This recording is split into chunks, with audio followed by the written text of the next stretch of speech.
Welcome back, everyone, to episode 32. I can't believe it's already 32. Like we're like low key coming up on a year already, which is like just crazy to me. Yeah, we're 4 months But away. welcome, everyone. Yeah, so like literally we got like this season, next season, and then Boom. basically a year. So, yeah.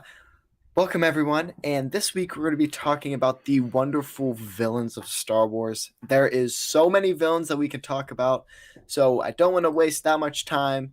Without further ado, let's get into talking about villains on They Fly Now. They fly now! They fly now! They fly now!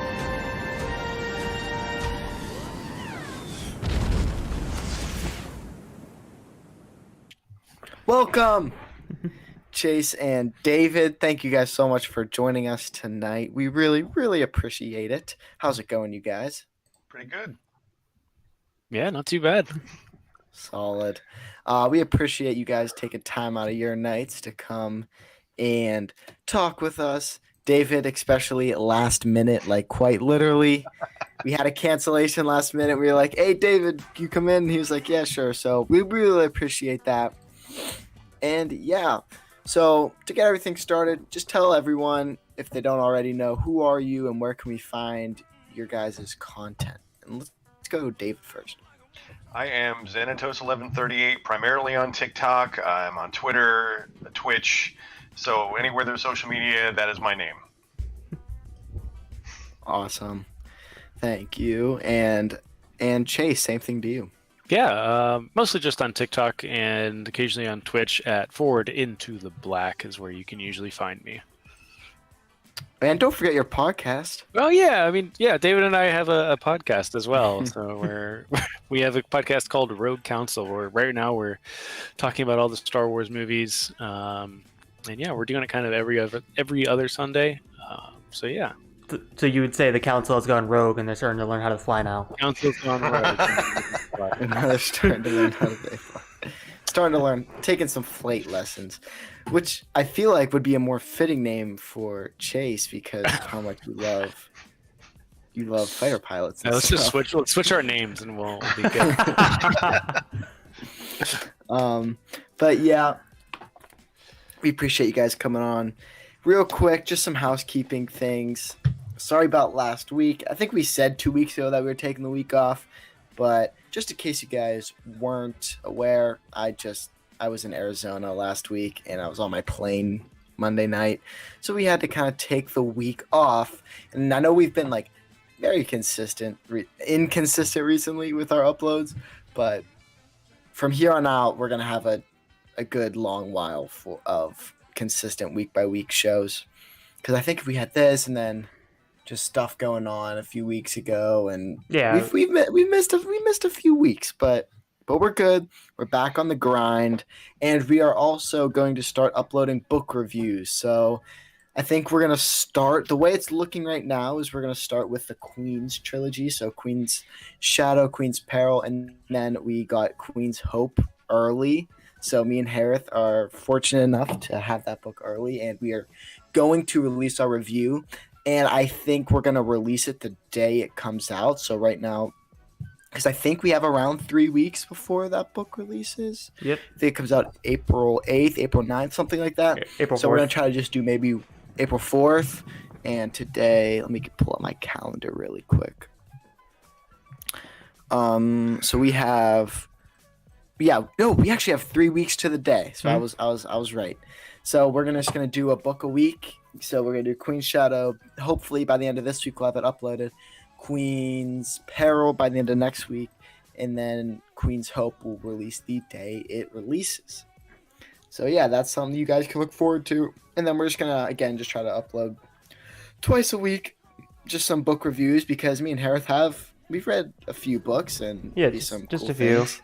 Just a few. Yeah, he got all of them there. I got all mine off screen, like right here.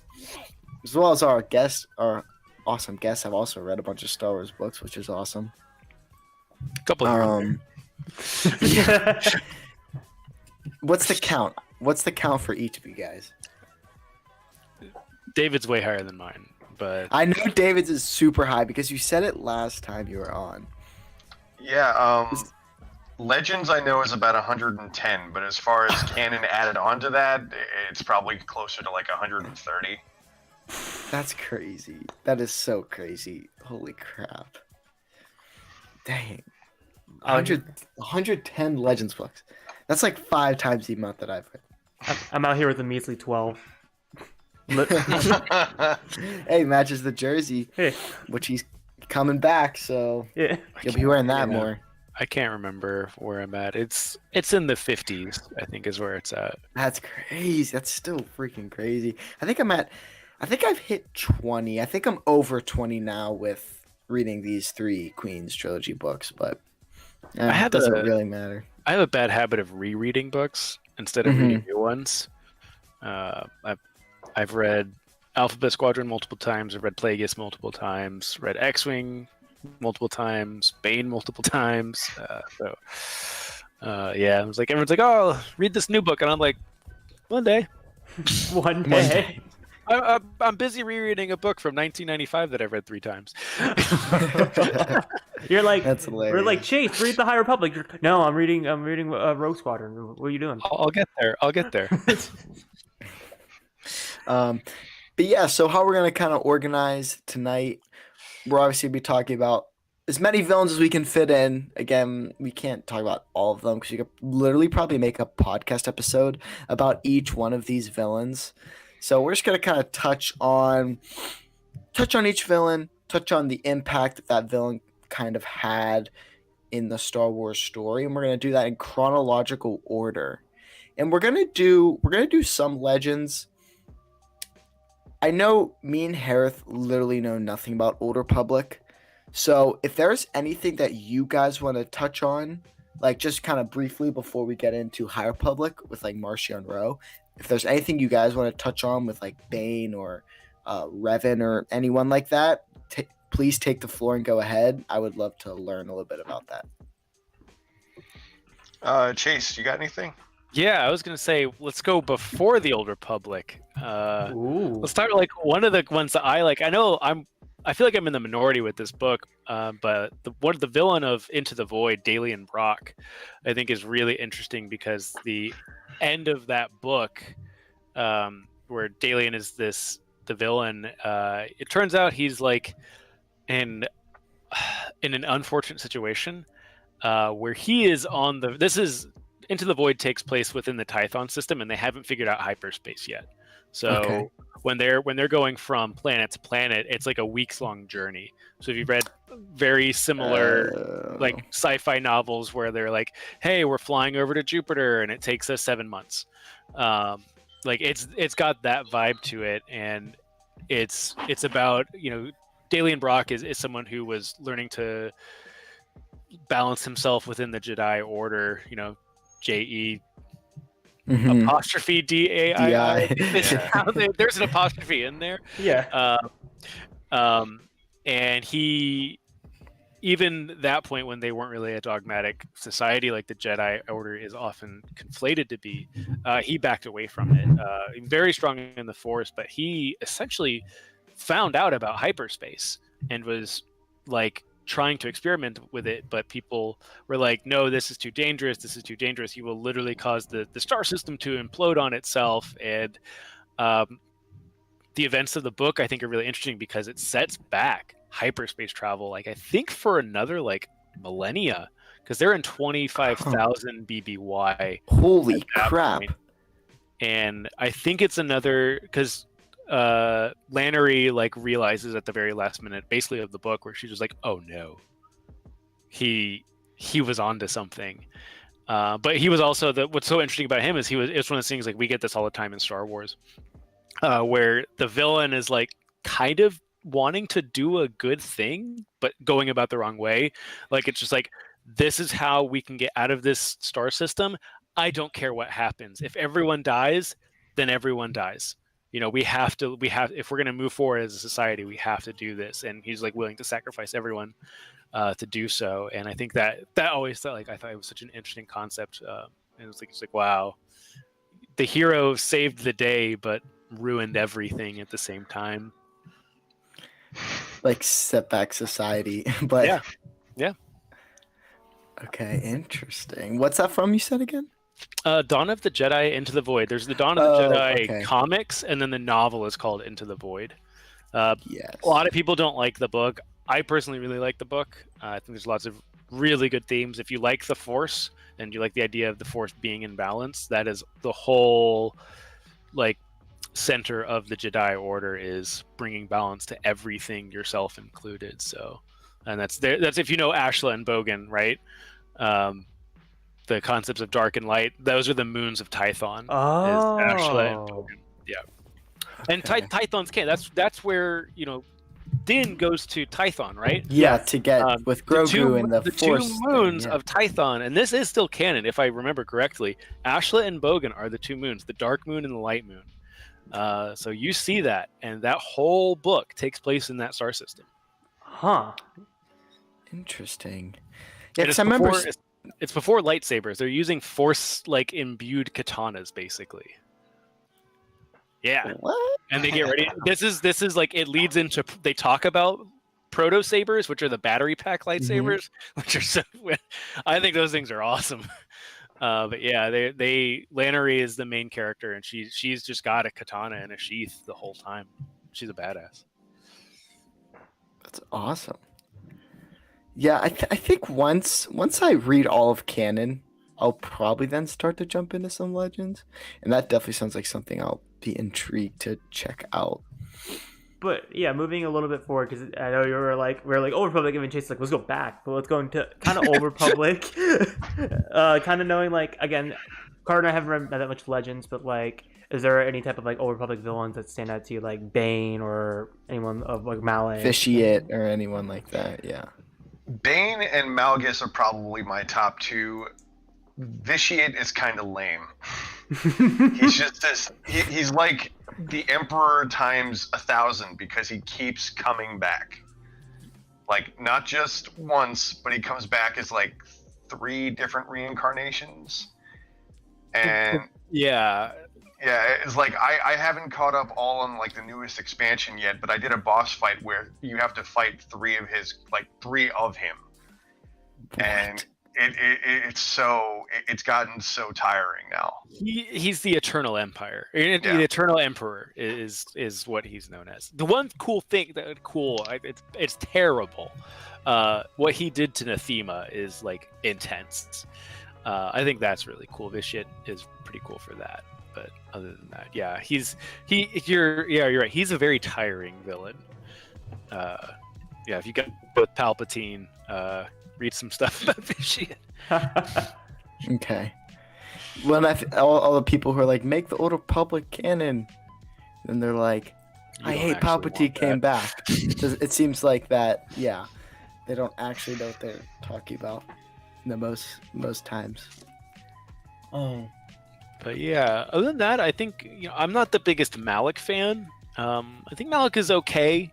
I like Nihilus, not because of how good of a villain as he is, but I think Nihilus and Visage are the perfect representation of dark side corruption and like mental slavery through like the dark side, because like there's like, I think the Knights of the Republic 2 does a really good job of like doing the like, you think this is the right thing to do, but it's bad.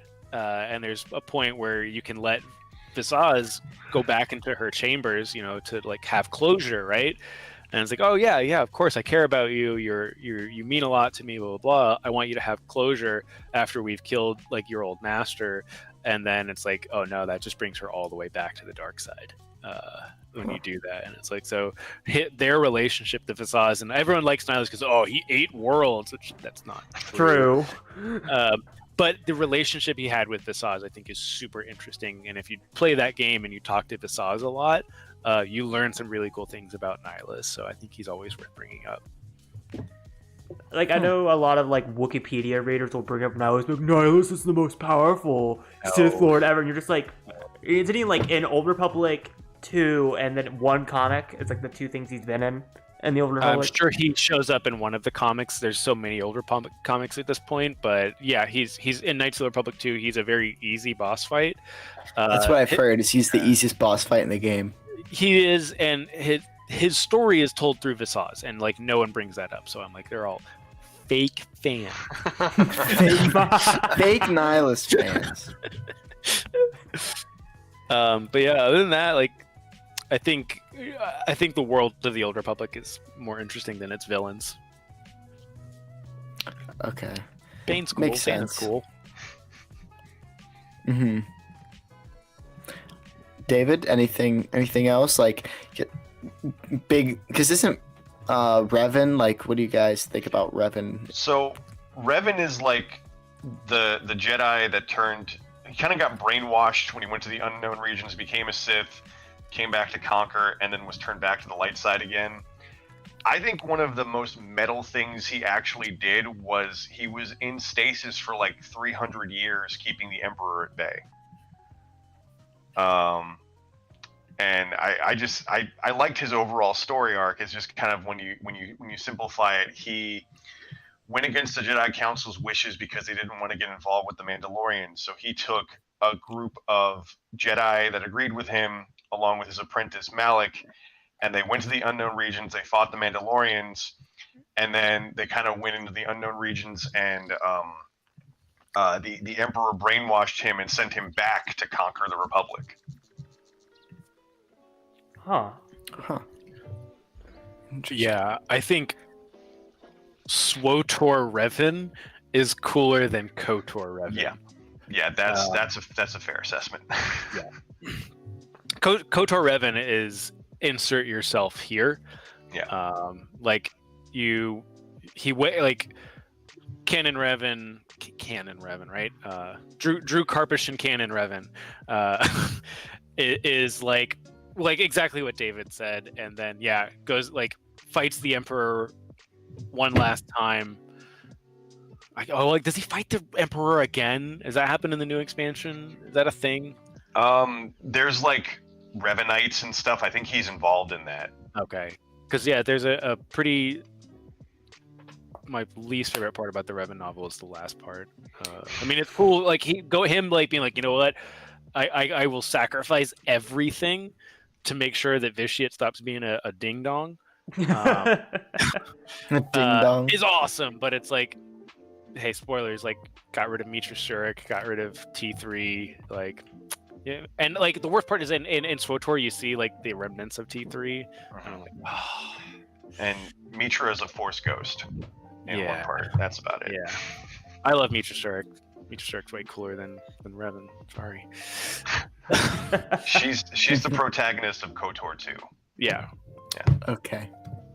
She's real cool. Yeah. Interesting. Eventually, get there eventually, but there's not a lot for another. Yeah. Probably not for another good year. But over a year, probably. Yeah, I was gonna say decade, maybe, because it's a lot. There's so much. There's a lot to unpack. Mm-hmm. Is there an Essentials Expanded Universe reading guide now? Yes, there is by Pablo Hidalgo. Look it up. Okay. Cool. There's a lot of what was it, like 3 months ago now? Like when we were all back here, we talked about this. Yeah, there was like a guide of like the tiers of like this is what is like essential, this is what is, and this is what isn't, and like we split into eras. It's Legends is just so interesting. It's just like breaking down. You're like, all right, I have to read this thing to understand this thing to understand this thing to understand this thing. My unpopular opinion is if it involves Luke Skywalker, you can pass it.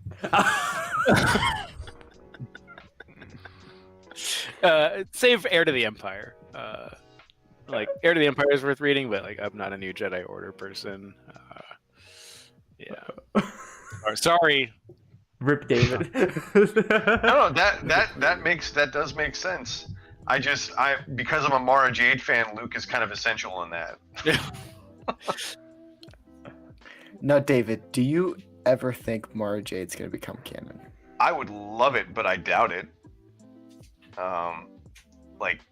You're gonna be swinging that lightsaber for a long time. I stopped calling my series that. I'm just gonna. That's right. You changed it to Rey Skywalker thing. I did for like a week, and then I have no title now. I just have Day. Day 209, swinging of a lightsaber, or day 210. I Yeah, don't want to. I don't want to derail it, but like, how do we get Mara Jade into canon? Like, what is the manipulation and gymnastics to get her into canon? My favorite reasoning would be to make her an Inquisitor Ooh. and just, build off of that. Just call her Mara Jade. Maybe Yeah. we'll see her in Kenobi. Like she's like the Inquisitor that kind of got away type of thing. Yeah. Like she just kind of faked her death. Oh, that could be interesting. But moving from Old Republic to High Republic, obviously spoiler warning for Fallen Star. I'm just gonna. If you haven't read Fallen Star, leave or mute. Actually, don't leave. Mute the stream, and we'll put down the spoilers. There's literally a spoil tag right above me. Yeah. So You guys are good. Don't leave. I don't care. don't leave. Chase just leaves the call. He's like, I'm out. Podcast over. But yeah, start the High Republic off. We got the big bad Oh, Markion Rowe. I love him. I love him so much. After reading the 3 adult books and then the 2 issues of Eye of the Storm, he is in my top 3 Star Wars villains. Like by Same. far, by none. It's Markion Rowe, Thrawn, Palpatine. Yeah, I would probably see Thrawn's a weird one because there's nothing I dislike about Thrawn, and I don't think because it's hard to say like when like ranking villains because Vader is like I feel like he is the guy. He's on David's shirt. I almost wore a shirt with Vader on it. Like he's the guy, but I don't know if he's the villain.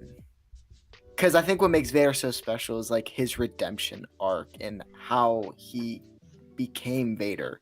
So like when saying, I would probably agree with you on those top 3 just because I think Vader is, as a character, is just so amazing. I don't know necessarily about the villain. I mean, he's amazing as a villain. Yeah. I don't know if he's top 3.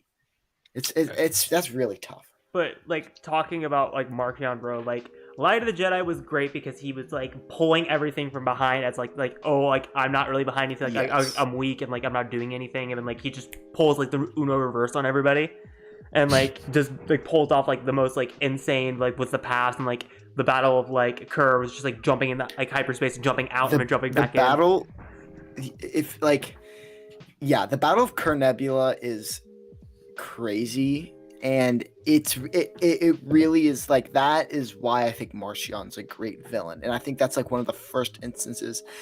There's a scene there. There's a scene in Rising. There's a few scenes in Rising Storm that get me like ooh, and then there's a bunch of scenes in Fallen Star that get me like man, Marchion's amazing.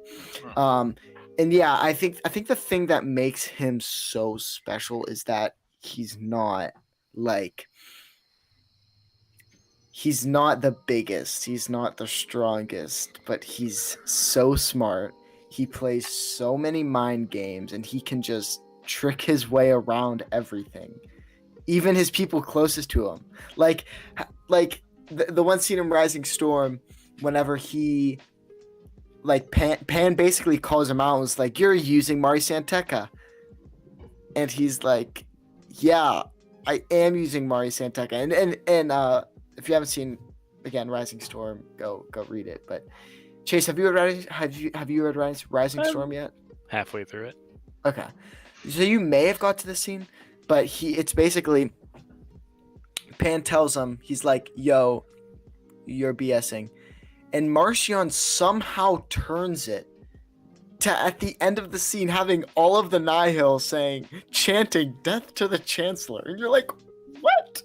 Like, how does he consistently just weasel his way out of all of these situations? Well, I'm gonna say it's in the first issue, so it's not really a big spoiler for Eye of the Storm because you already read the first issue, Carter. But there is a reason why that scene works harder. Is because Markion's father was the Eye of the Storm for like a good 10, 15 years, and when he first goes to the ranks of the Nile, he's like, I have the pass. I will not tell you how that works because you need me. Basically, I'm essential, and this is why I'm the Eye. You need me.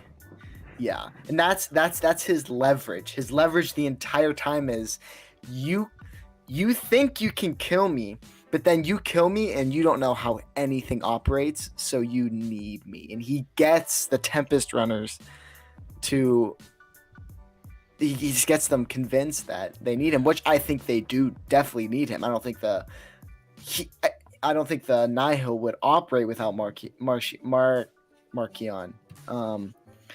It's just super unique to me. I've got a question for David, because David's read all the High Republic books, but he's also seen a TV show. Do you read Markion's voice and Marco Inaris's voice? So it's funny you mentioned that, because I listen to a lot of the audiobooks. Okay. However, if they were to cast Markion Ro, that same actor is perfect. Yeah, Absolutely perfect for that. Whenever he's talking or he's going through, I'm like, this is straight up Marco Inaros. This is who this is. Like 100%. I always said who I'd want as a Markion Ro would be Cillian Murphy, who was Scarecrow in Batman Begins. Mm-hmm. I feel like he has like that Ooh. weasel, like like on the surface he doesn't look intimidating, but like he could turn it on type of thing. Yeah. I'll have to link you to one of the Marco Inaro speeches, and then you tell me if that's Markion Ro. He's literally the Markion Ro of this television show. It's perfect. Huh. What television show is it? The Expanse.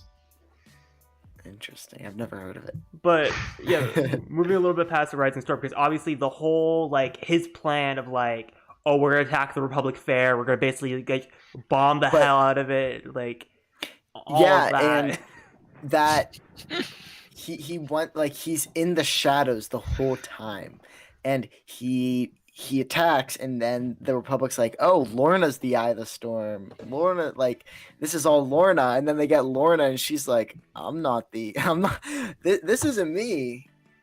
And then at the end of Fallen Star, oh my gosh, hold on, let me grab Fallen Star. I need to read this. We get the best Markion scene. I agree. The best Markion scene. I think there's some really amazing ones. Like, again, the Battle of Kern Nebula just shows that, like, that's the first glimpse of don't mess with this guy. He will kill you, and he doesn't care. Well, we also get a great scene in Light of the Jedi with him basically telling Loden, like, I basically know how to hurt a Jedi. The way you basically hurt him is torturing people around them so they feel pain constantly. Mm-hmm. Yeah, that's a great scene in the Light of the Jedi.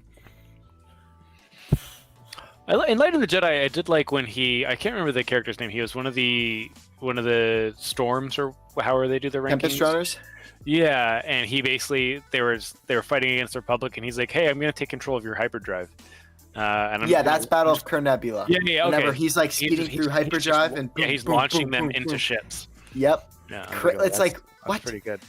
Yeah, that, and then seeing, and this is Rising Storm and Light of the Jedi, is seeing him interact with Mari Santeca. He basically, like, it's so dirty the way he just manipulates this old lady into doing whatever he wants for her. You're like, dude, you're messed up. Like... You are so messed up. I always view Mari Santeca, because she's in that little container, right? Yeah. And I always think of the grandma in SpongeBob, like the chocolate. That's how I always think about her. I'm like, oh yeah. She's like in a wheelchair, like the sponge. Yeah. She's in that thing. She's chocolate. I remember when they first invented chocolate. I remember when they invented hyperspace. I can give you the path to a new That's location. all I can think of when he's talking to Mari, and I'm like, oh yeah. Like, oh my gosh. Yeah, and then Rising Storm starts off with a bang with Markion. Yeah, I'm at the part where with D's or Dis or the bird. Udi Dis. Yeah, the force sensitive pilot bird that he stomps on. Yep, Udi Dis. Yep. And they get the leveler for that's incredible. He seems like so nice to him. He's like, "Hey, I need you. Like you're a valuable." And then he just crunch. Mm-hmm.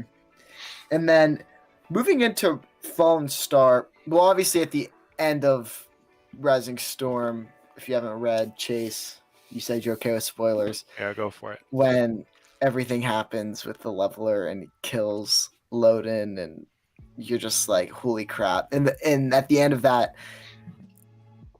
it's I think the last line of the book is, and for the first time in a millennia, Stellan Geos was scared, and you're like, yo. And the way the audiobook Like, ends this is is it's just so dirty, because it Yeah. doesn't feel like it's the ending of the book. I mean, here, this is Random House Audio by Mark Thompson. I'm like, what? Thank you for listening to Audible. That's my favorite thing about Audible is it's like, we hope you've enjoyed this program. Like the old time radio. Yeah, it's That's my like favorite modern part. and then really, really old all of a sudden. Yeah. It's it's a banger when it goes, Penguin Random House Audio presents Star Wars: The Fallen Star by Claudia Gray, read for you by Mark Thompson. A long time ago in the galaxy. So Mark far, Thompson narrates that far- one, Yeah, he did- did all three. Yes. and he did the Thrawn ones, right? Correct. He does Yes. the X-wing ones as well. He's really good in the X-wing ones. He does a lot of them that I've listened to. Like almost all of them. There's the character that I'll bring up later. He uses the Thrawn voice for one of the characters. Mhm. It's really good. Huh. Interesting. But obviously, not obviously, if you haven't read Fallen Star, you don't know. But Fallen Star, his we don't see a ton of Markion, but we see his impact a lot, because a lot of Fallen Star is more of a closed story. It's everything that's going on in Starlight Beacon, and it's just what these characters are doing, these characters are doing, and we don't really see that much of Markion until the end. Mhm. Whenever Markion's like, my plan worked, everyone. Like finally, like I'm in control, and I'm reading this because it's crazy. And it's the final speech that it's in the epilogue, and it's a speech that Markion gives, because as we were saying earlier, Markion keeps himself undercover. He doesn't let the Republic know who he is, so they don't have his identity. And then finally he's like, okay, I've destroyed the Starlight Beacon. I can finally reveal myself. And he trying to think where to start this from. I'll just go to the very last line. He goes, I do not wish to rule the galaxy, he said. If I did, you would be under my boot even now. But I will take what I want when I wish it, and no one will stand in my way. Republic, Jedi, or anyone else. They cannot stand in my way. The Nihil have proven our power, and we will use that power however we choose. This galaxy is mine. But my You're favorite like, part oh is my before he God. says this galaxy's Oh. mine, he pauses and goes, I should say this galaxy's ours, but he goes, I know I'm screwing up here, but he's like, the galaxy's mine. And Yeah, it's like, It's- oh my God. He could do whatever he wants right now in the High Republic, and like he doesn't like want to take over the galaxy. That's the thing. I think he realizes if he were to take over the galaxy, the responsibility is so much more. So I'm just gonna keep tormenting everyone until he can't anymore. Yeah, he's like the High Republic's version of an emperor, except he doesn't want to rule. He just wants to create chaos. which is why Yeah, he just wants to sorry. beat up everyone. I was say, which is why I think the Nihil are so interesting, is because they're not your traditional Star Wars villain. They're not like, oh, I want to rule everything and have all this power. They're like, no. They're like, we're just chaotic as hell. We want to just start causing stuff. Yeah, They basically do what they want. I didn't buy into the Nihil until like Rising Storm, and I'm like, oh, you guys are pretty serious. Okay. Yeah, they in light of the Jedi, they just feel like pirates, you know. Yeah. And- Yes. But then you start to look into their hierarchy, and that's like what really makes them cool, is the relationships between the Storm and the Tempest, but more specifically the relationships between the Tempest runners and Markion, because Like the Tempest Runners are just so mad that they can't just take over Markion, and then they'll try to, and then they get zapped or they get killed, and it's just like they want so bad to take him over, but they know they can't, so they just have to listen to Markion. Yeah. But Also, read Lorna D. If you guys haven't listened to Lorna D, it is a great audio drama. Arguably, it was probably because of that audio drama, but I arguably like Lorna D better than Markion. ooh, that's a hot take. Really, that's interesting. Yeah. I mean, she's super. I'm guessing you're caught up on High Republic comics. I am caught up on the main run. I haven't read Adventures. what is it? Yeah, well, Adventure. I'm almost caught up on Adventures, and I haven't read either of the Eye of the Storm issues. Okay, But most of them I've read. Eye of the Storm. but you is- because in the sorry. I was gonna say, Eye of the Storm strongly recommend that one. Mhm. Because I'm caught up on the High Republic issue, and like Lorna in that is crazy. Lorna and Zetar both. She looks psycho. Yeah, she looks psycho. Like that is a good Yeah. a good describer. I'm not trying to close up the discussion on the High Republic. I was just looking at the time. I'm like, oh my god, we've been talking about this for 20 minutes.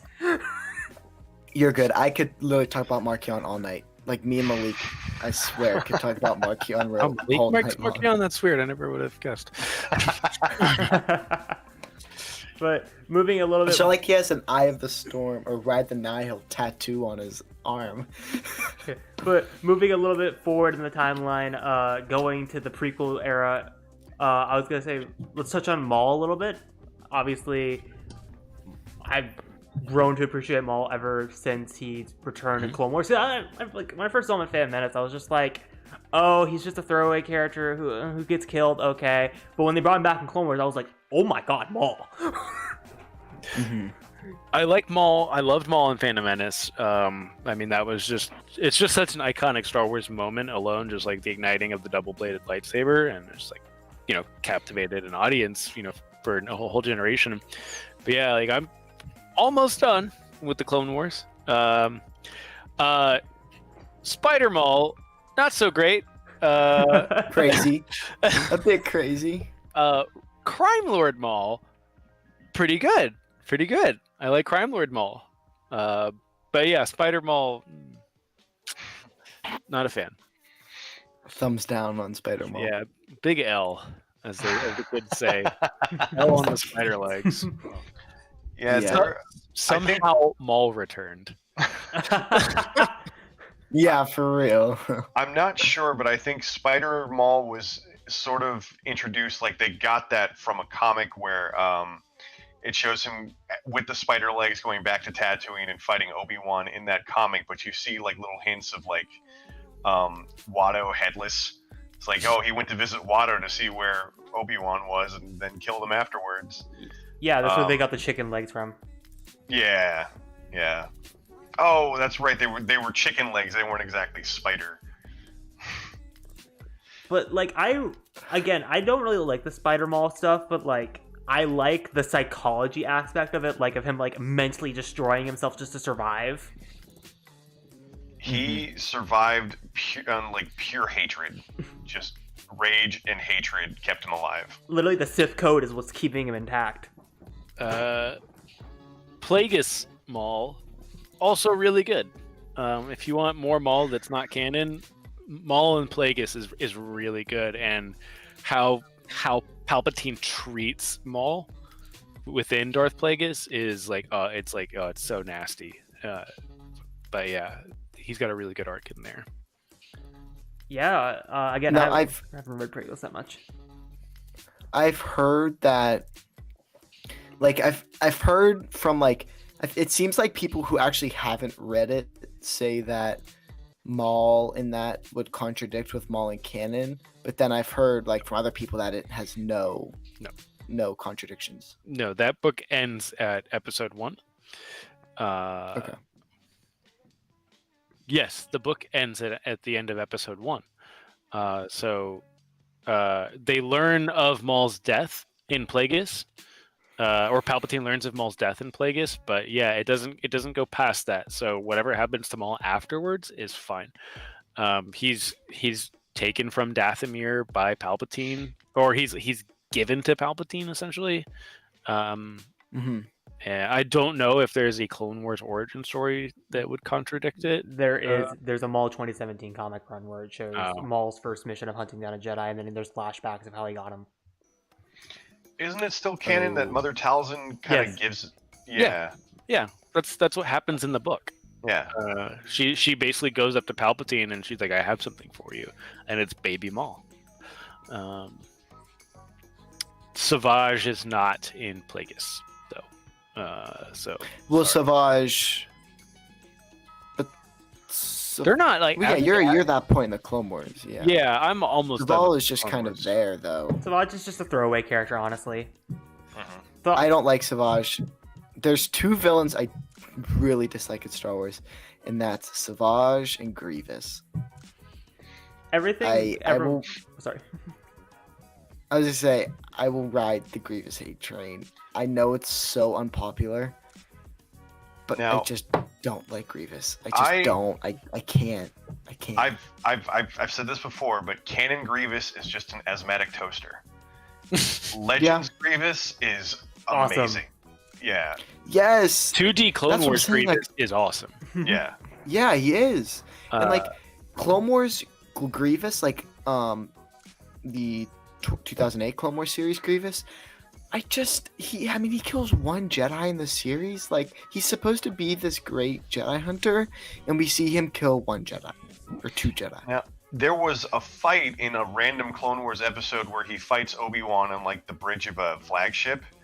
That was Yes. actually a pretty good fight. That was arguably a better, more prolonged fight than the Episode 3 fight, where they just kind of get rid of him real quick and he runs away.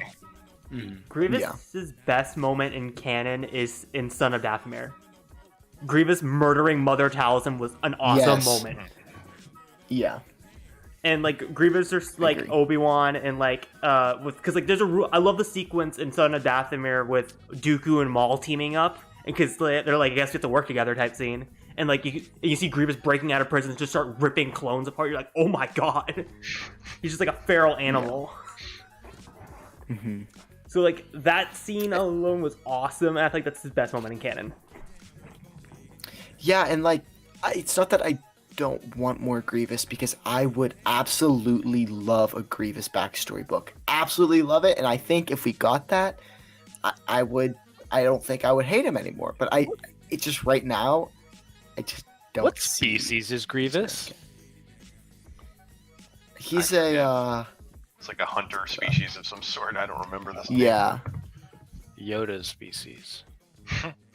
General Grievous, according to StarWarsFandom.com, he's a Kalish. Because I know in Legends his species was stated out. I don't think in canon it was stated. I know in Lair Grievous there's like a statue of him.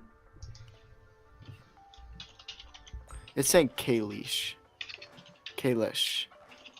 Because like I know in Legends it was like what Dooku orders an assassination attempt on him and it failed, and then that's how he just basically like kidnaps him and turns him into Grievous. In canon it's more of like he just slowly starts like modifying himself. Mm-hmm. Yeah. Again, I just a Grievous backstory book would be great, but right now I can't do it. But where were we? His name before Grievous was I can't even say that. It's a long name. But oh yeah, back to Maul. Yeah, going back to Maul for a little bit, I was gonna say I still think the best Maul moment is in Clone Wars season 7. The whole sequence of Maul and Ahsoka, that is an S tier Maul sequence. Agreed. Amazing. Like- I mean, him telling Ahsoka everything that happened, and she just doesn't believe him.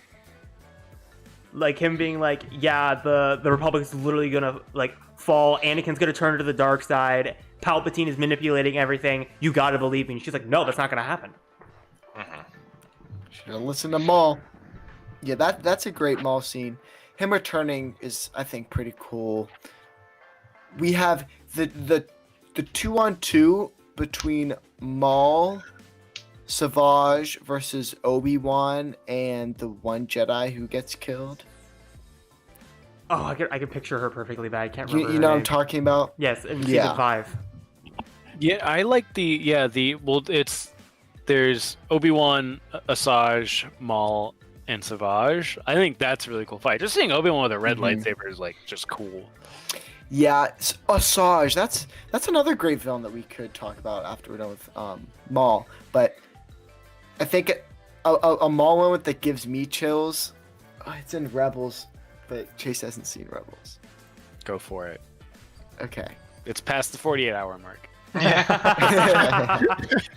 It is just a little bit, but whenever Maul's first returning, and he's down there, his hood is up, and Ezra's like, "Who are you?" And he's like, "What does he say?" Is He's it like, that I "You was call hoping?" me Old Master. No, my favorite moment with Maul is in that episode is when Ezra and Maul finally get the Sith hologram out of the temple and the doors open up and Ahsoka's like, Maul, and you're like, wait, what? Because like at the time when you watched that, you didn't know what Ahsoka and Maul meant because season 7 didn't come out yet. You're like, wait, what? Wait, what? And then the episode just cuts to black. Yeah, that whole moment with Maul disguising himself, like that whole sequence, reminded me of Aladdin, when Jafar dresses like an old man and tricks Aladdin. It was like the same vibes. Yeah, it is very similar, honestly. And then the whole like sequence of Maul, like after they beat up the Inquisitors a little bit, they're like, "What are you doing here, Maul? What's your plan?" And he goes, "The end game, Lady Tano, the end game." And you're like, "What the hell does that mean?" And like the whole plan to like bring out Vader and like try to kill him, it's like, oh my god. Yeah, and then the whole Maul during season 3, when he's, and I've said this a bunch of times on the podcast, I feel like Maul is just Ezra's weird stepdad who's just trying to get him to do a bunch of bad things.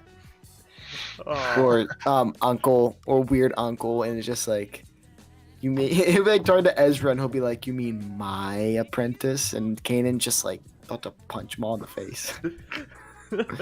So funny. And then he gets the beautiful end. Yeah. Yeah, I mean, Beautiful I've seen ending, the end, and I even without watching Rebels, it is like, oh wow, it's so well directed, it's so well like shot, it's so well done. Yeah, I've seen that, and I'm like, wow, this is great. I'm excited to watch Rebels. Yes. I don't want to get tattoos, but there's one Star Wars tattoo that I want, and it's this line tattoo, and it's like a line, and it goes up to Obi-Wan's outline, then it goes down into the campfire, then it goes over and up into Maul. It's really, really cool, and I've seen like someone on TikTok did like a design of it, and I was like, this is freaking cool. I've got a better one. You should just get Lumpy tattooed on your neck.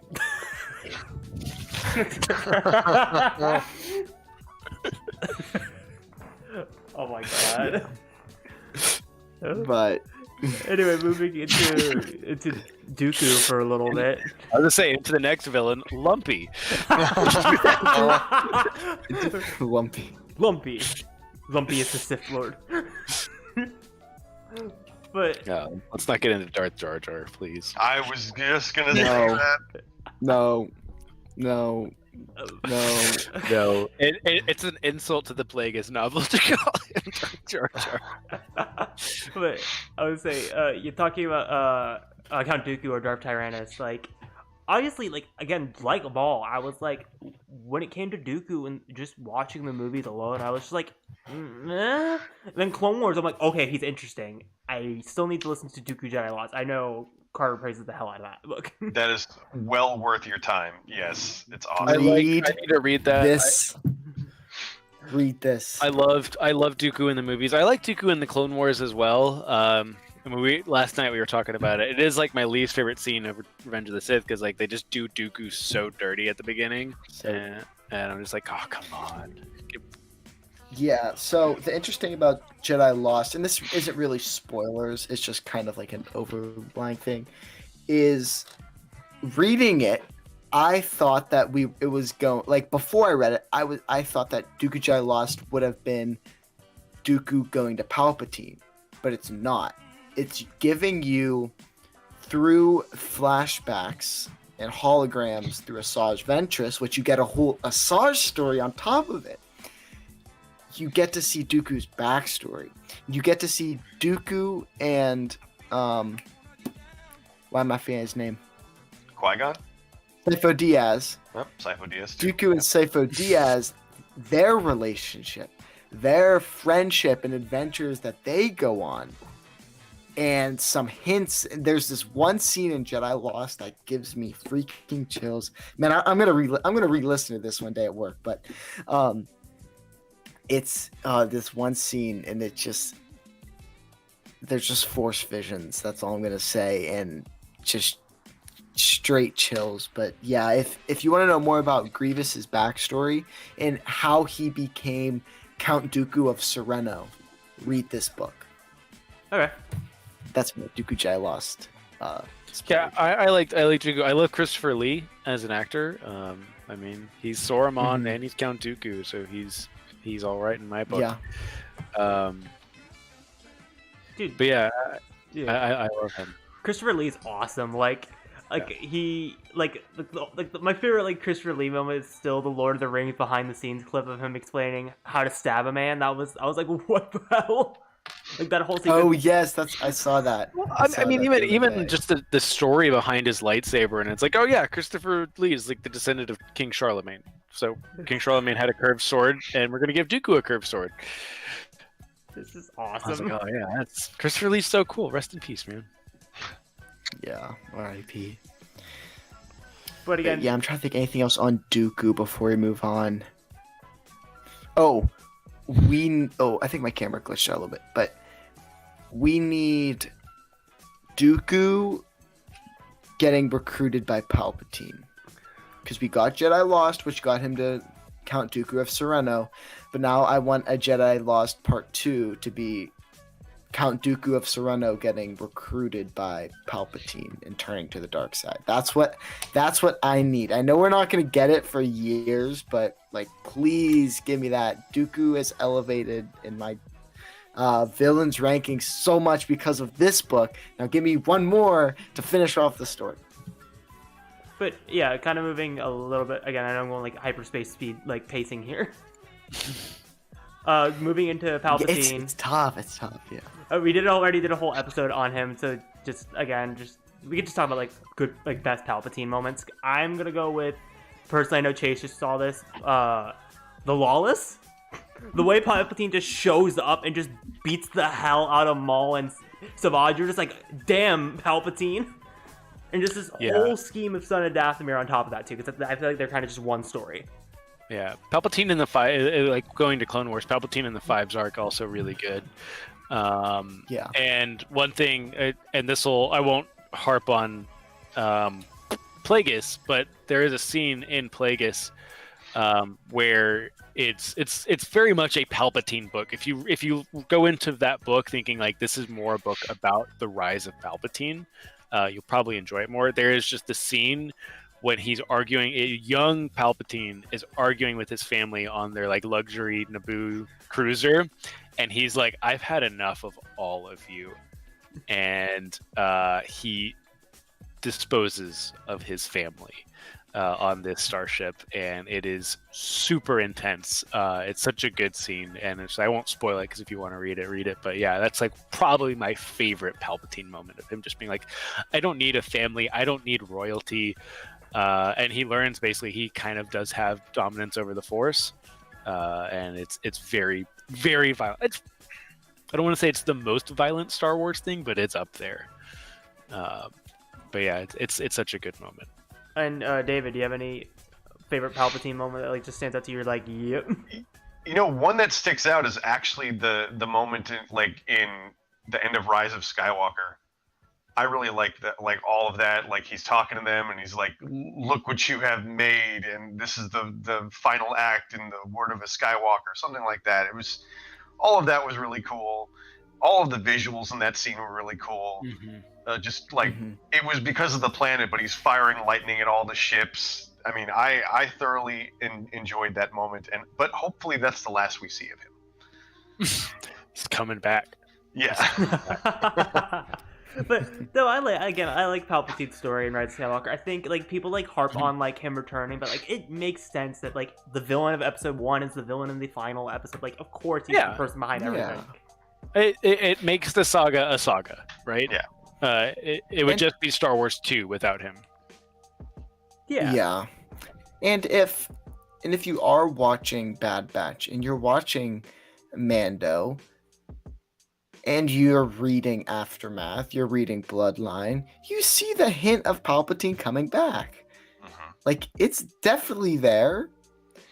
I think it's because it's not a show of Palpatine coming back that people just think it didn't happen.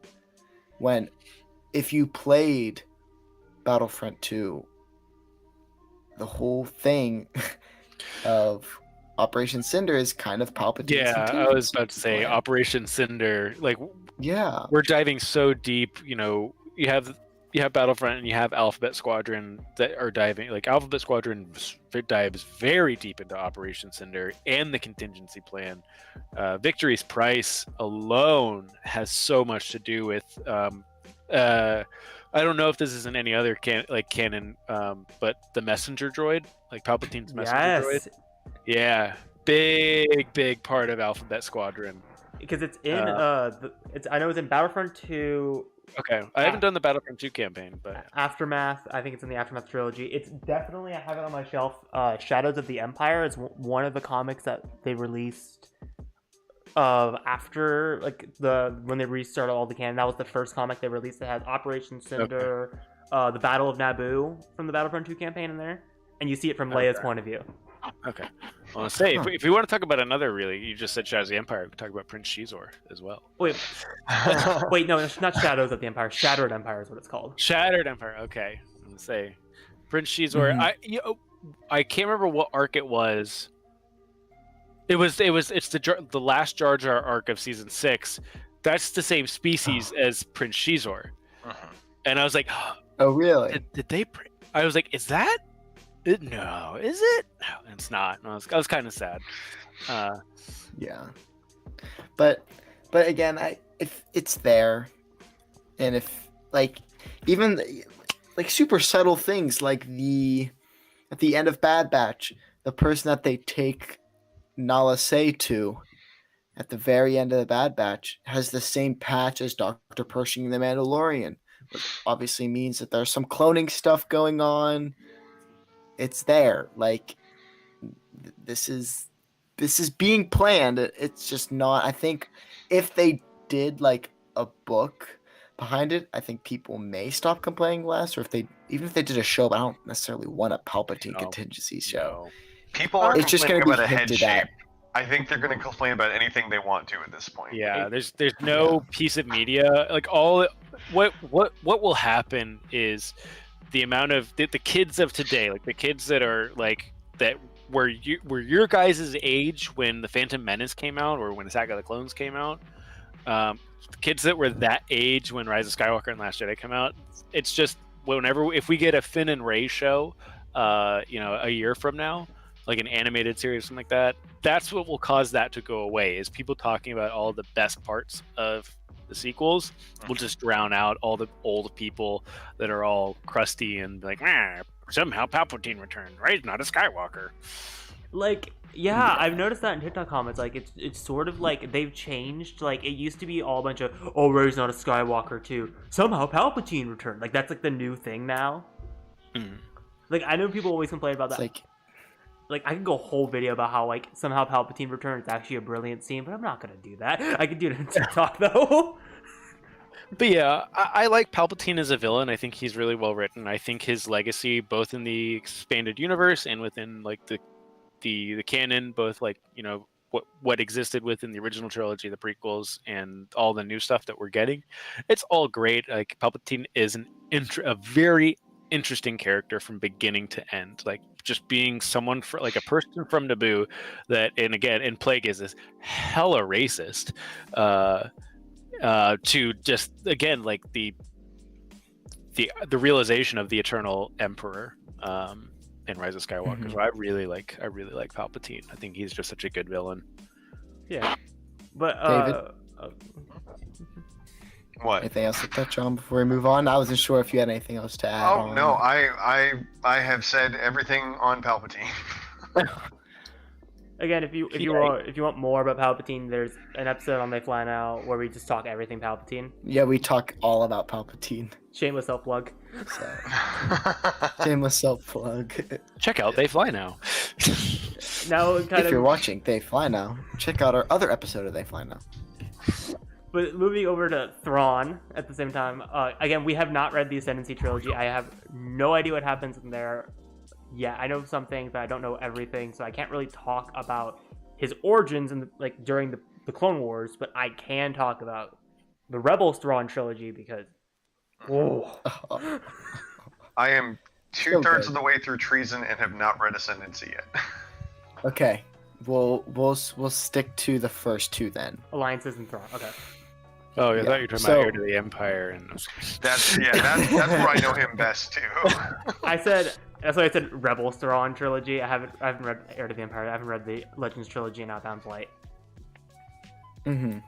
So But the first Thrawn book is very interesting because, well, even the whole Thrawn trilogy is very interesting because yes, he's a villain, but like you're rooting for him the whole entire time.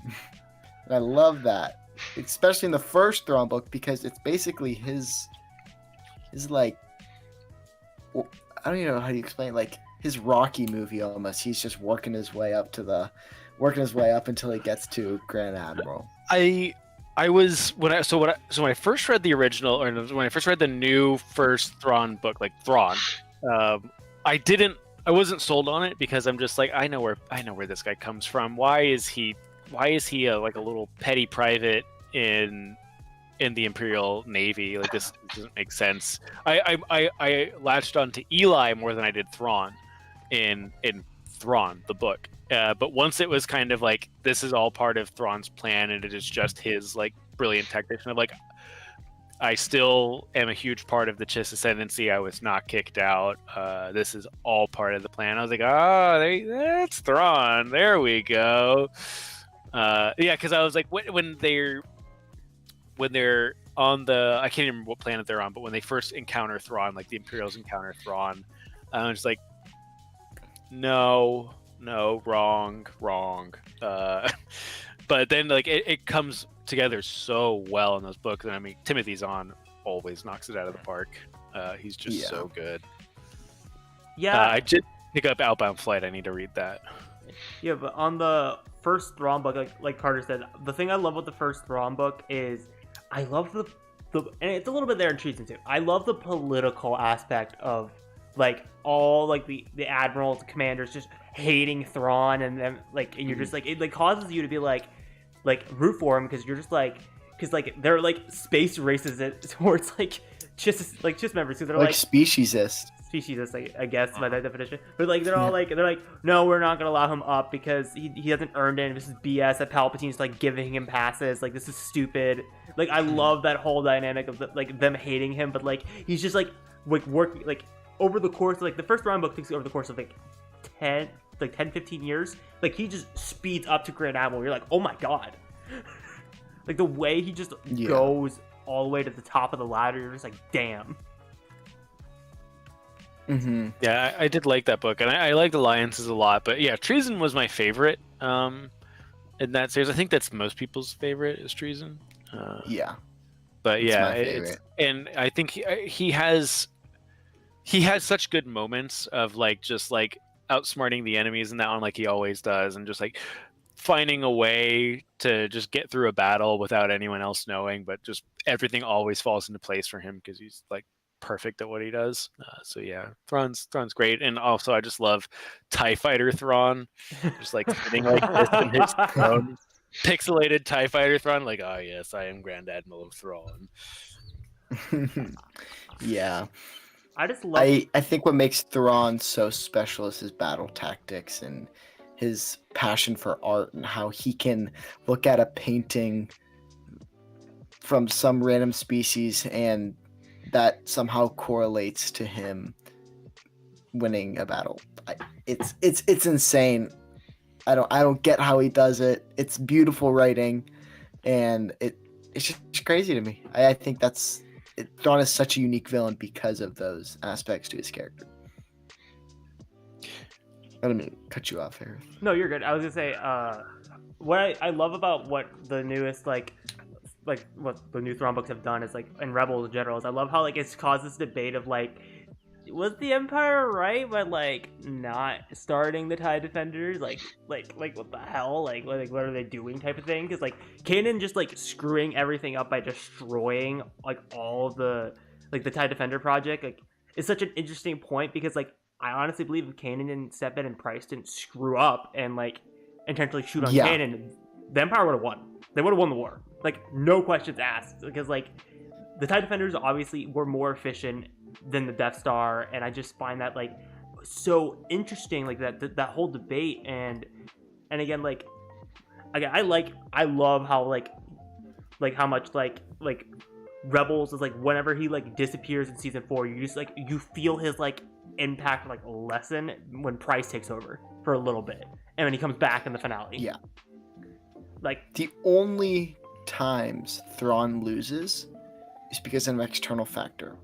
He gets kind of outsmarted by Night Swan in the first Thrawn book, which I wouldn't even consider really a loss. It's just kind of Night Swan low-key operates like Thrawn. And I say low-key because like very low-key. And I'll say he's just kind of like your anti-Thrawn. But then the only reason he loses in 0 Hour Part 1 and Part 2, which is the season 3 finale, is because of the Bendu. Like he could have predicted that. He had the rebels back to the corner. If it wasn't for the Bendu, he would have lost. He would have won. And that one admiral or commander stepping out of the like, because he had like a perfect flank of like they can't jump into hyperspace because he had a blockade. And then he moves out of the way. He's like, "Oh, I need to get him." And then Thrawn's like, "What are you doing?" Yeah. And then obviously with Price, like the only reason TIE Fighters got screwed up is because stupid Price screws everything up by shooting Kanan. And then how is he supposed to predict the Purgles with Ezra? Yeah. Like that is probably my favorite. Yeah, I haven't seen Rebels, but yeah, Force Whales is hard to predict for anyone. Yeah. I like Thrawn, and I always like the topic of the TIE Defender, especially when you look at the tactics of the Rebellion or the New Republic and the Empire versus the First Order. Of it's just like we see this a lot like in military aviation of like certain countries in the world view aircraft pilots as very disposable, where other countries do not view it that way. The Rebel Alliance and the Republic, they put shields on their spaceships because they're like, hey, it's actually really helpful to make sure your pilots come back every time. And then the Empire is the exact opposite way, and we see this even continue into the First Order, where they're just like, yeah, we put a hyperdrive in our TIE fighters. Like, yeah, what about the shields? Yeah, no, a hyperdrive. Because it's so interesting that it was the big thing with Thrawn has always been put a shield on, just put a shield on the ship, like sacrifice one little bit here, and you'll have more pilots returning, and those pilots will only get better, and they'll learn the tactics of the Rebellion and the New Republic and the Resistance, and obviously it works out. But then it goes away with the First Order. So I always love the tactics and the debate of the TIE Defenders. It's like, nah, too much money, and we don't actually care about the pilots. Yeah. Yeah, for sure. Like again, like I just love like I always give like the First Order like this is like because like they have all these files of like, oh, these are all the old projects that got canceled or we couldn't do. I'm like, why not the TIE Defender? That's like the obvious one. We're just gonna ignore it. Have you seen this is kind of, I don't mean to derail it, but have you seen people like saying why we see like reverse grip with Rey and Starkiller in films, or we see people with swords doing it, is because it just films better. Yeah. And it's the same thing with like, you see like X-Wings and TIE Fighters doing this all the time. They're super close, and like that's not how it actually happens, but it's just cooler to film that way. If you had a TIE Defender versus an X-Wing, that battle would be so long that it would get boring. So you need something that when you shoot it, it just explodes. Makes sense. Yeah, that actually makes a lot of sense from a film. Yeah, from a film standpoint. standpoint, it's more entertaining for them to just explode immediately because Yeah. they're the bad guys. Mm-hmm. So again, Mm-hmm. kind of just moving on to obviously big bad boy Vader. Wait, one more thing with Thrawn. I can't wait to see where it goes in Ahsoka. Yeah. Yeah. Him and my boy better be up to some good things. That's all I gotta say. It makes sense for him to be in Ahsoka, but I want him to be the villain for the Rogue Squadron movie. I think he'd be the perfect villain for the Rogue Squadron movie. I think yeah. Poe versus Thrawn. Poe versus Thrawn. Oh boy. But yeah, just moving a little bit forward, let's jump into Big Bad Daddy Vader. Never heard of him. Well, yeah, who is this Darth Vader person? I've never seen Star Wars before. Yeah, Vader, I Once feel we like is first the most iconic villain of Star Wars, because like even people that don't know what Star Wars is know who Vader is. Yeah, probably. I'd say he's the most iconic villain of all time. Next to that's like also. Jaws, the shark. Yeah. Again, I'm really excited for what they're going to do with Vader in Kenobi. I feel like that's gonna be interesting, of like Vader trying to hunt him down and that kind of stuff. And then obviously from the stuff we've seen in Rebels with like season 2 with Rebels and Vader was, oh my god, that's almost peak Vader. Then Fallen Order with the ending sequence of him like hunting down Cal, like that was awesome. And then Rogue One, like Canon Vader's been awesome, and then obviously the 2017 runs and that kind of stuff. People have said that his hallway scene in Rogue One was not necessary, and I agree. Like, I see what points they're making, but I loved it, and I love the connective tissue it created for Episode 4. You know? Yeah, I agree. It's not necessary, but I think it's awesome. Yeah, I think I'd also say that's a bad argument for a great scene. Yeah. It's like, yeah, hey, lots of things in Star Wars are unnecessary. It's still cool. No, the hallway scene with Vader is one of my favorite scenes for sure. Fallen Order was great. I think Fallen Order captured Vader the Menace. I think the best. Because he is that, like, you hear the breath, like the iconic breath, and it's just like, oh no. Oh no. Like, nothing to this point has alluded to like you're gonna fight Darth Vader at the end of this game. And it's just like when you hear the breath, it's like, oh, there's no way. And then like you do have to fight Darth Vader in that game. I remember The follow-up after that is when Sears says, it's him, not it's Vader, it's him. And then she charges him and he just flings her away. Yeah, that Flings her out. the second most important story, character story. Like, yeah, we don't need you anymore. I love, like, I remember when I was playing Fallen Order for the first time, I literally was playing it and I go audibly, I'm like, no! like when when he shows up, I'm like, are you kidding me? I just like it took forever to fight the second sister. What the hell?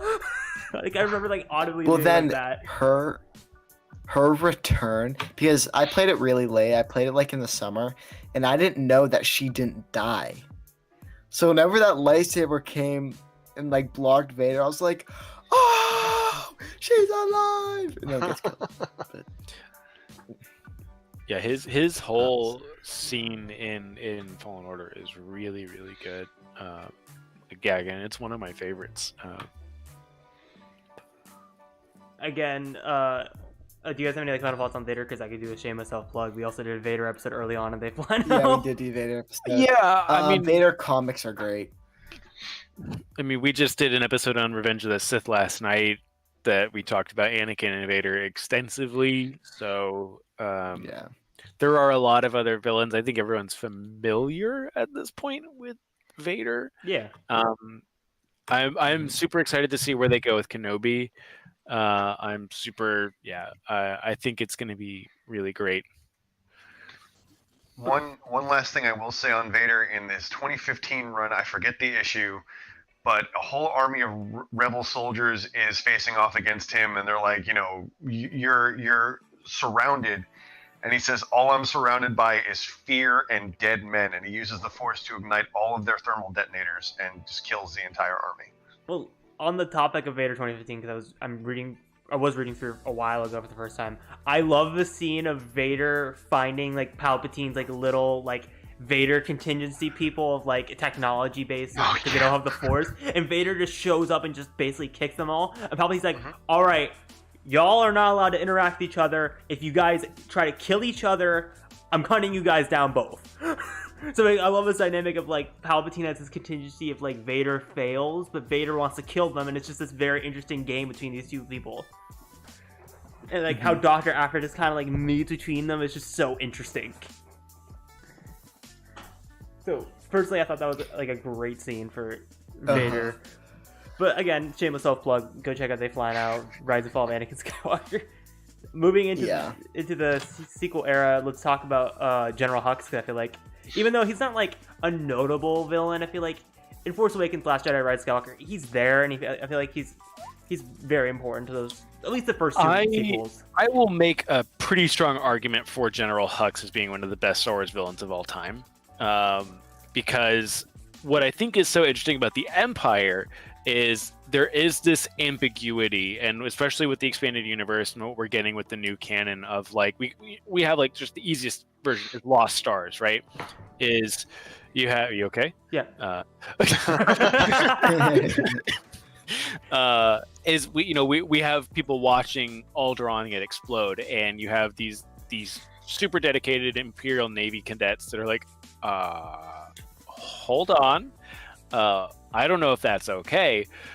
With the First Order, we don't get that. We have like what people say, like, oh, the Jedi abduct children. It's like, no, the First Order abducts children, and we do get the speech before they go after Hosnian Prime. The Hux's speech is like, this is the evil that the Empire never showed. Like it was one of those things, like they wanted to, we didn't just blow up Alderaan because we are evil. This is the planet full of terrorists. Like this was like, and they had all these excuses and reasons. There was Imperial sympathizers. The people from the Republic that were like, oh yeah, no, the Empire is where we should be. The First Order was not that. It was very overt that it was going to take control of the galaxy by force, and Hux was the face of that, and he showed that like pure evil, like the dictator speech. And I was like, when I remember watching that, I was like, holy shit, this guy is awesome. Yeah, I love Hux, and I do love the interaction with Hux and Kylo Ren, like throughout the sequel trilogy, of just like how much they hate each other. Oh, I love how Snoke basically pitches those two against each other. It's just so interesting, and I love like my favorite like Hux scene is still the scene of like in Force Awakens when they're walking by and they're arguing about like finding the BB unit, and like Kylo's like, maybe perhaps we could just switch to clones and like not have this problem entirely. Like I love like how like Hux is like, no, like the child soldiers are working. It's working perfectly for us. We're not going to change anything. Kylo's like, no, clearly it's not working right now. Like, go screw yourself. Bye. Yeah, like I mean, one of my favorite, like, not like, oh, he's a good villain. It's just like when he gets like from the Force gets slammed to the ground and like rips his lip open. I was like, oh my god. Or like when love it. Snoke gets killed and Kylo and Hux is like, your order, like what are you taking over this for? And Kylo just like force chokes him to the ground. You're like, oh my god. Like, Yeah. oh. But Hux was a pretty essential villain in that trilogy. I don't think I've read everything that this guy's been in, but his dad is arguably a whole lot worse. What? It's like Rice. It's an R or something. Hux. Brendel is his Hux. dad. Brendel Hux. Yeah. Yeah, I like Hux. He's the. I know people don't like his like spy arc in Rise of Skywalker, but just you see how much that Kylo Ren and Hux do really hate each other, that it does make sense that he would turn on Kylo. And it's like he said, it's like I don't really care about the Resistance winning. I care about Kylo losing. I love Hux. He's so good. Domhnall Gleeson does a fantastic job as Hux, like beginning to end. Yeah. Again, like I feel like Hux was good for like the purpose he served in the sequel trilogy. I feel like people like try to harp on like how much of like a joke character you became near the end, but like I feel like he served his purpose. Or is that like the final thoughts like on Hux, or can we like? Yeah, he's a great character. I love him. Moving I into agree. again, I think this won't be just as short. Moving into kind of like Snoke. Like, especially like after the Rise of Skywalker, like I'm still like curious of like what the hell, like who he like, again, we know he was like he was created in a lab. He was like a different like species and like things like just like slammed into one thing, like so I'm curious of like how he's operated, like how he took over, like he's a pawn of Palpatine. He's just fascinating. Yeah, if we get a pre Force Awakens like show or movie or whatever it is, I think we'll learn pretty detailed information about Snoke. I mean, I think there's just a lot of Palpatine DNA gone wrong inside of Snoke. That makes I hate to bring it back up. I thought he was Plagueis when the Force Awakens came out, just honestly because of the scars he had. I was like, oh, that's Plagueis. And when he first shows up, the Plagueis theme is playing from the Opera House in Revenge of the Sith. Yeah. Han and Leia also both knew who Plagueis was, so I'm just like, well, how? How do you? What is his deal? But I also was cheering in The Last Jedi when he got cut in half. Like I thought. Oh that was yeah, a cool moment. it's great. Like villain I on agree. villain stuff, That's always I'm like, Yeah, I would say like Yeah, Snoke, I think I just want more of Snoke. I think he's super cool. I just really want. the one see thing his that eyes. disappointed me in The Last Jedi was he wasn't a giant. because the Force Awakens hologram is just so he's big. huge. And I'm like, oh man, this guy's awesome. And then you see him like, oh, he's me sized. I don't like that. He should be like, we Wearing need a his gold giant. Like, grandpa we need a giant robes. who's like, yeah, I could use the Force on you, or I could step on you. Take your pick. Well, he just like stepped and lightning came out and shot Kylo across the room, though. I mean, that was pretty cool. Yeah. That scene with Snoke and Kylo is probably Snoke's best scene of him being like, yeah, you screwed up. You clearly have confliction in you. You let someone kick your ass, basically. Like, you suck. Mhm. Get out, Kylo. And seeing in the Rise of Kylo comics, him just like tormenting Kylo and doing everything is really neat. Yeah. And with like the cave scene, the cave, and Kylo collapses the cave. Crazy. Like, he takes him to the Crazy cave good. on Dagobah and like throws him in there, and like he gets visions of Han and Leia, and he's like, what the hell is going on? And like, he starts like crushing the cave. Again, Yeah, I so- want more Snoke for sure. For sure. But again, moving a little bit, again, hyperspace pacing episode. The most Probably important. our final villain. Yeah, BB9E. BB9E, the GOAT character in Battlefront 2. I'm kidding. Kylo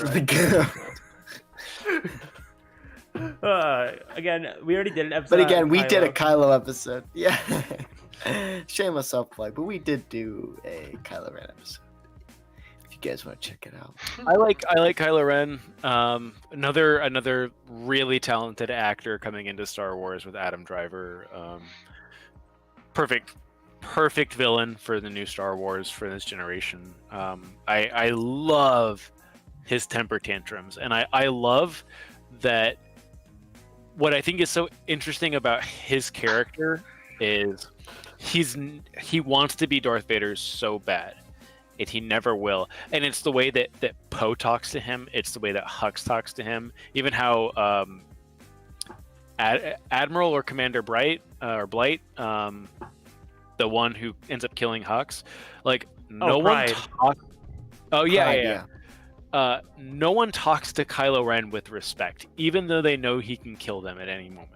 Like like Snoke talk. Everyone talks down to him. It's like from the very beginning of Force Awakens. Like Poe's not even scared of him. He's like, I can't hear you. Like turn off your stupid radio. Like I can't hear you. And I think it's such a great aspect to his character that like no one would ever talk to Vader that way. Like, because it would not end well. And it's like, even though Kylo has his temper tantrums, people will still mess with him. Yeah. Yeah, and everyone's like, Kylo's just a wannabe Vader. It's like, that's the point. Oh, look, Yeah, I that's found Kylo Ren's lightsaber. Oh, Matt the radar technician. Oh, I found Kylo Ren's lightsaber. Yeah, it took me a bit to warm up to Kylo Ren, but like now I think he's a very interesting character, very interesting villain. I still wish they had just kept the Darth thing going, especially with what they did with the Knights of Ren, at least in the movies, where they just kind of made them zombies in Episode 9 and then they all died. Even if it was just Darth Kylo, I think that would have been cool. But his character arc overall was really nice. The temper tantrums did take a bit to warm up to, like when he was destroying the console for no reason and then dragged that guy over with the Force. That was cool. Yeah.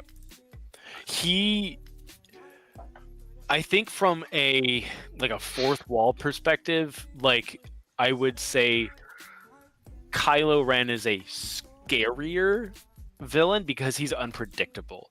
Whereas Vader was like, hey, if you're just on your best behavior and you do everything right, you'll probably be okay. Probably. With Kylo, it's just like I mean, we see it with the stormtroopers, right? When they're walking and he's like slashing up the room that Rey was in, and they hear it and like, no, we're turning around. Don't even be near it. We're gonna get cut in half. Because what I like about Kylo's like character in general is that in Force Awakens, they don't know who he is. He's just a serious man in a mask. And then like when after like Rey like slashes him in the face and then his mask gets destroyed, the cat's out of the bag. They know who he is and like everything. So like everyone's like, oh, we don't fear you type of thing. So I like how like Kylo's arc kind of just shifts and changes. Like he's like want to be Vader, and then he's like, no, I want to be myself, and then he turns back to the light. I like that like progression of his character. But the number one thing, after talking to a lot of people on like online, like Discord calls and stuff, the number one thing I kind of want from Kylo is we know how his origin begins in The Rise of Kylo Ren, and we know how it ends. I want the 6 years of what the hell was he doing until Force Awakens, because there are 6 years of content we just don't know what he was doing. See, Rise of Kylo Ren is like the Ben Solo story, right? Yeah, it's basically how Kylo falls to the dark side, but we don't know what like torments on the galaxy he left. Mm-hmm. I want to see like Kylo at like his worst. Yeah, I think there's a lot of really good symbology with Kylo Ren, like the cracked kyber crystal that's unstable, just like he is. Even just the way his lightsaber looks, like the wires are coming through. Like he doesn't care. All he cares about is like the dominance and stuff like that. And it's not like in a way that Vader and Palpatine and Plagueis and even Tenebris and Darth Bane, like going all the way back, like how meticulous they were as Sith Lords, which kind of like to your point of like, oh, the Darth title, he doesn't deserve it. He is so reckless and so unpredictable, and it's like everything about him is like that. Like he keeps the cloak on in the beginning, but then takes it off. I think it makes him less menacing on purpose. So yeah, I think he's such an interesting character. Mm-hmm. But any like final thoughts on like Kylo, and before we can kind of wrap up this episode? One final thing. What? Someone has said to me before, when he threw away his lightsaber in the Rise of Skywalker, they had wished that he had purified the crystal and had a cross-guard white blade. I think that would have Yeah. looked cool. That would have been cool. That would have looked really cool. It would look cool, but I like the idea that like he goes in without the lightsaber, and when the lightsaber, he's like, that lightsaber belongs to me. I like how he uses that because like it kind of completes his arc and lets it go full circle. Yeah. I would Yeah. I would almost go in a similar direction of him keeping the lightsaber, but going, maybe he like we go to like the remnants, like you know how we go to Alderaan and it's just the asteroid field.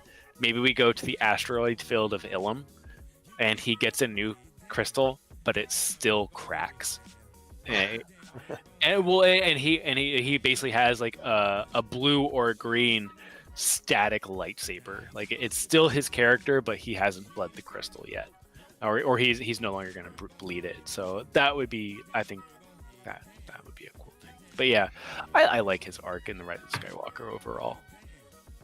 I agree. I really like it. But yeah, kind of just again wrapping up the episode because we are running low on time. Who are you, and where can we find your content? No, like final question because like we already got like a lot of like discussion out of this. Starting with David. I am Xanatos1138, primarily on TikTok. I'm also on Twitter, Instagram, pretty much anywhere.